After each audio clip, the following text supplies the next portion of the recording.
Hi everyone, it's Wednesday Warriors, and it's me, Arielle. This week's topic is multifaceted, and it goes along with the larger 4-week rotation.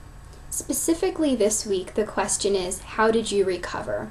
What made you realize you needed to? How did you overcome the not sick enough feeling? What kind of support did you have, professional or not? How did you use it? What advice would you give to a person in recovery or a person starting out to make it less overwhelming?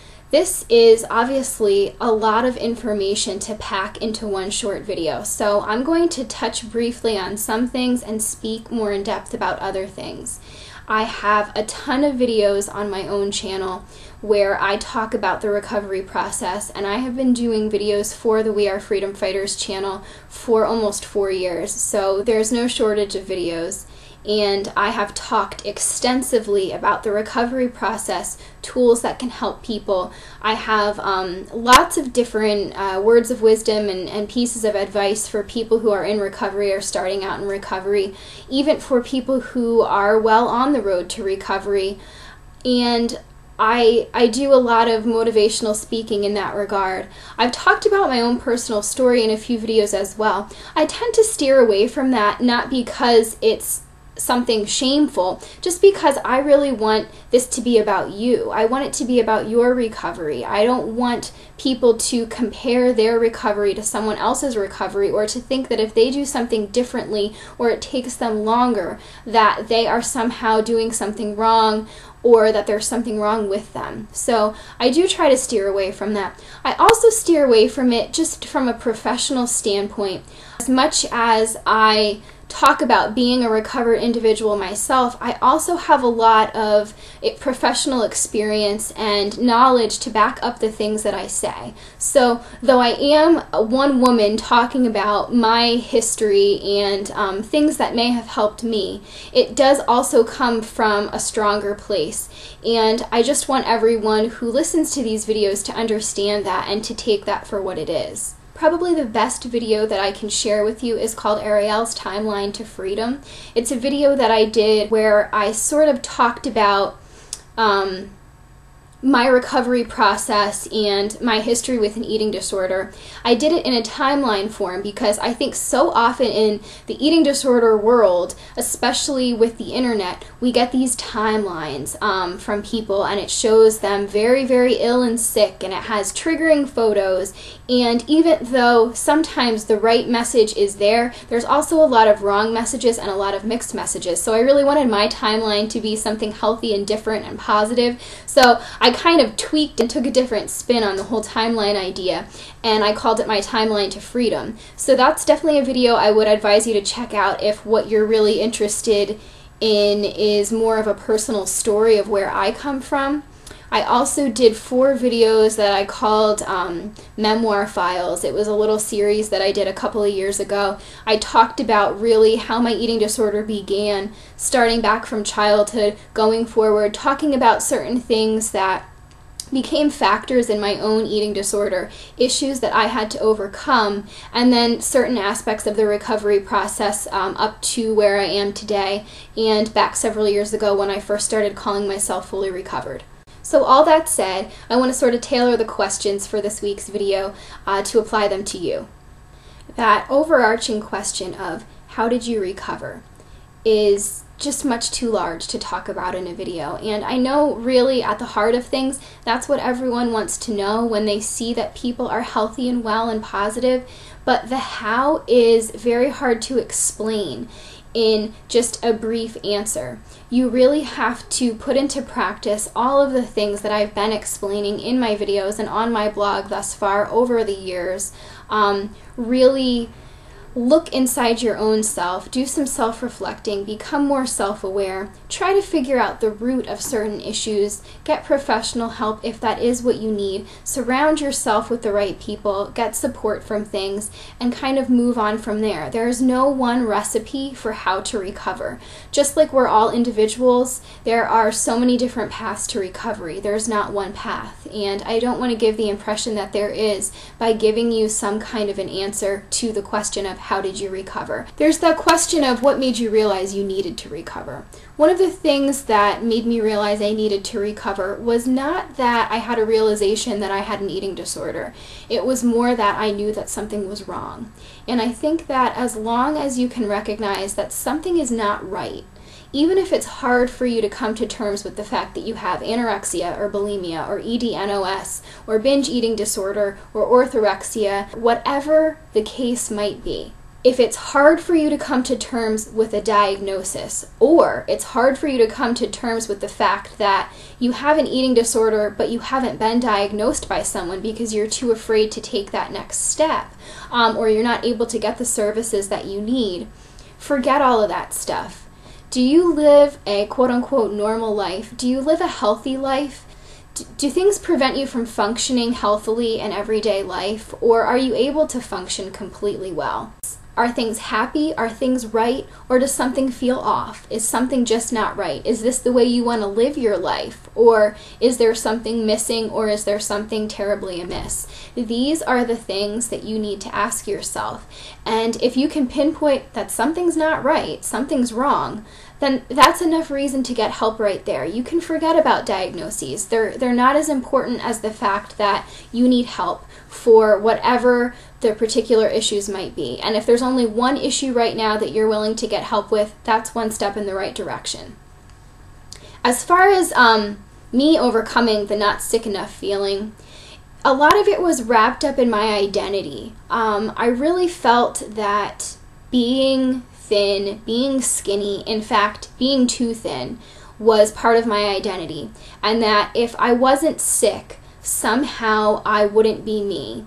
I wouldn't be special. And it all was kind of to do with this feeling of specialness.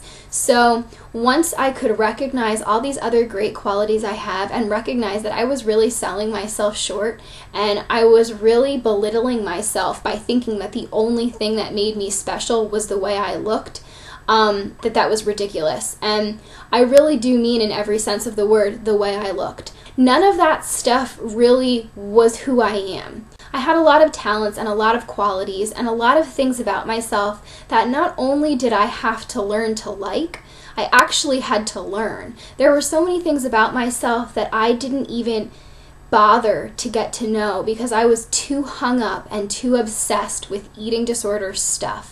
I was just too hung up on things to do with food and things to do with unhealthy behaviors, too wrapped up in my anorexia to recognize what a cool and special individual I actually am. And I'm not afraid to say that. I don't think that it makes me conceited or full of myself or self-absorbed. I think I'm a very good person, and I'm happy to say that I came to that conclusion and I stand by it, and I didn't always feel that way, and I'm much, much happier knowing that I have a lot of qualities like intelligence and kindness and thoughtfulness and creativity that make me the person I am and that have nothing to do with my body type, my body size, my weight, or my looks. Now, that's me, and that was a years-long process. But I wish that for everyone, and I think that we can all achieve it. You can do this. You can do this for yourself, and it'll be the best gift you ever gave yourself. So then there's that question of what kind of support did you have? Was it professional or not? I had the support of friends, I think first and foremost. Even more so than my family, I had a very good best friend who was there for me every step of the way, who gave me what I needed, and when she couldn't give me what I needed, didn't pretend that she knew what I was going through and didn't pretend to understand when she didn't. She just put it out there that she was trying to understand, and I think that is something that people take for granted. And I think that it's something for people who are in that supporting role forget that they can do and have it be just enough. I didn't have a lot of family support. I did have some, and the some that I had was very good. My mom has always been incredibly supportive, and I would say that she was my main family support. She was there for me in a non-judgmental way. She obviously was constantly worried about me and concerned for my well-being on a number of levels, and she paid for me to get help, so she was financially supportive during a time when I was a college student and I wasn't able to get myself the help that I needed without her. When I was 18, that's when I was officially diagnosed with anorexia. So before that, even though I had some eating disorder issues, I was never officially diagnosed, even though some things were definitely wrong. I started with professional help when I sought it out myself as an 18-year-old freshman in college. I went to the counseling center myself, actually just because of the reason that I knew that something wasn't right. I didn't want to admit that I had an eating disorder. I really wasn't ready for that. I think in a lot of ways I was in denial.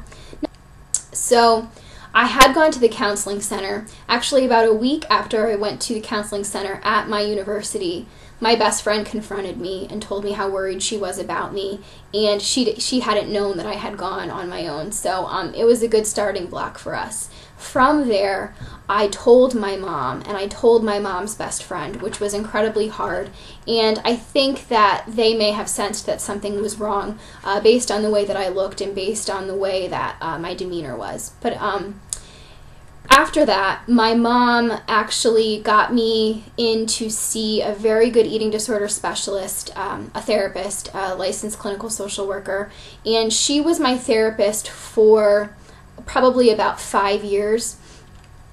In addition to seeing an eating disorder specialist for therapy, I also saw a nutritionist for a brief period of time when I was 18.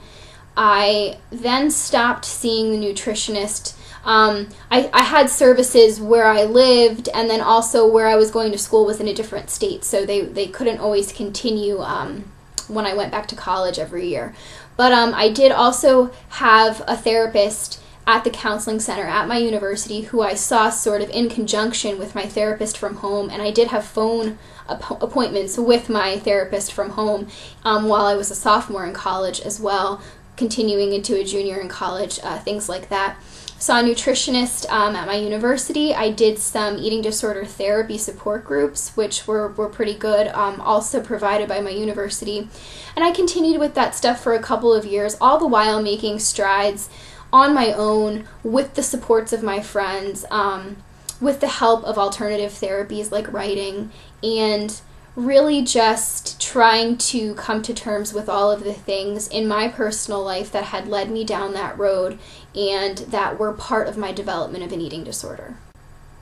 The best advice that I can give to someone who is starting out in recovery to make it less overwhelming would be what I've started to call Arielle's mantra. It's something that I had posted several years ago on my recovery blog, and it's been republished by other people since then, and it's something that I like to share a lot because I think it really wraps up everything in a nutshell, and it is both uplifting and positive in an encouraging, motivational way, but it's also realistic, and it doesn't sugarcoat things, and it doesn't paint this beautiful picture of recovery that is so easy.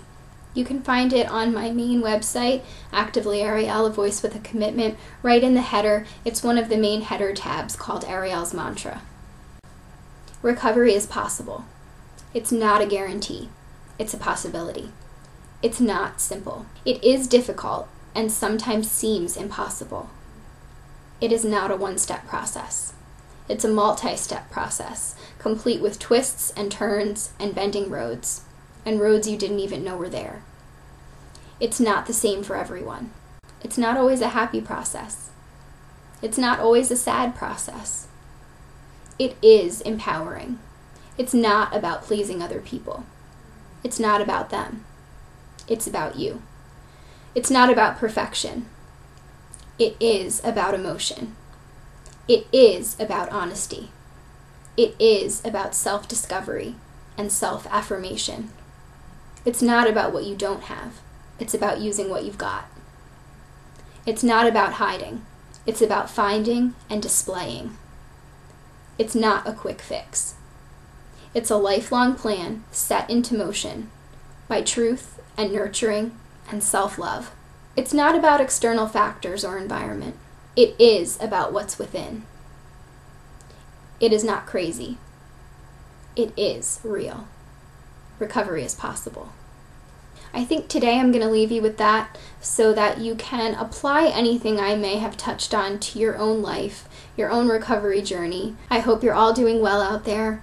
I hope you are taking care of yourselves. I hope you have a great week, and I will see you next time.